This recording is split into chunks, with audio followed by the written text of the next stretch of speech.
السلام علیکم ورحمۃ اللہ وبرکاتہ۔ امید ہے کہ آپ سبھی حضرات خیر و عافیت سے ہوں گے۔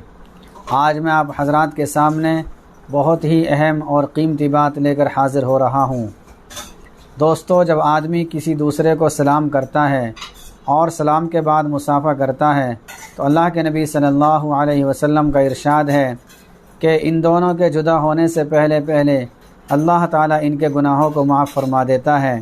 اور ایک دوسری حدیث میں ہے کہ جب آدمی کسی دوسرے کو سلام کرتا ہے اور سلام کے بعد مصافحہ کرتا ہے تو اس کے گناہ ایسے جھڑتے ہیں جیسا کہ پت جھڑ کے موسم میں درخت کی ٹہنی کو ہلا دینے سے پتے جھڑ جاتے ہیں۔